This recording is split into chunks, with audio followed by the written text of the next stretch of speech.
And several hours pass by, and all of a sudden, I'm walking, and there's a guy escorting me out going, "Are you okay? Do you need something?" And I'm like, "No, I'm cool. I'm cool." And the guy's like, "Well, you can't stay here." And of course, my $500 watch is sitting on the counter over there, and I left that for gone. And I don't know where that ever went. But, I walk out, and it's about 6 o'clock in the morning, and it's totally dark out, and this hospital's, I swear to God, this hospital's in the middle of nowhere. There's nothing but houses, and it's all dark. Yeah. And I'm looking around, I'm like, I have absolutely no idea where I am. I could be in fucking Georgia, Canada, anywhere. No idea where I am. Ethiopia. And I look around, and so I start walking this way a little bit, and I turn, and I keep walking, and then the sun comes up, and it's about 8 o'clock in the morning. No one's answering their phones because my girlfriend, who's freaking out, has been calling these guys all night trying to get a hold of me, so they all have their phones turned off to avoid my girlfriend. So none of them are answering their phones.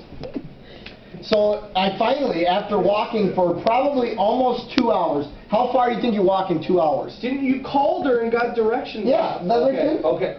After about it was totally dark out, and now it's totally light out. It's about an hour and 45 minutes of walking straight. I'm on one road that's nothing but neighborhoods. Neighborhood after neighborhood after neighborhood, house after house, for an hour and a half, 2 hours. How far is that? It's about 4 or 5 miles that I walked. And I finally get a hold of my girlfriend, and I'm like, "Honey, can you find out where I am? I'm at the corner of this and this in Iowa City."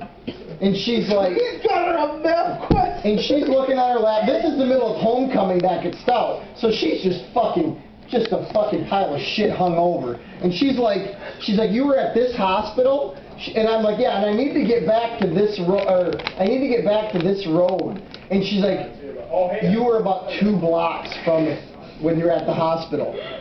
And she's like, "You need to turn around and walk all the way back where you just were, and that's almost where you need to be."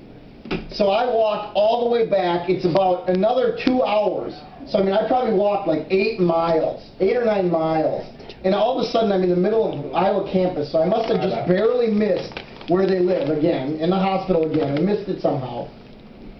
And it comes time for me to have to take a poop.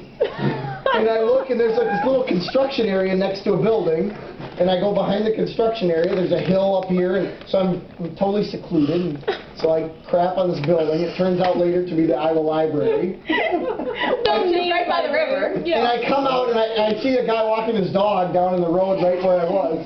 So I run down, and I'm like, "Dude, how do I get to this area?" And he goes, "Oh, you just go up 1 block and over." And I was close already because I was by the bars. So I walk up and I walk through the bars, and I reckon at that point when I'm back to the bars, I know how to get back to where I need to go.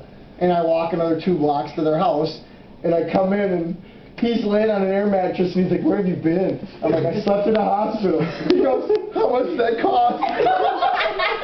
I go, "No, I slept in the waiting room."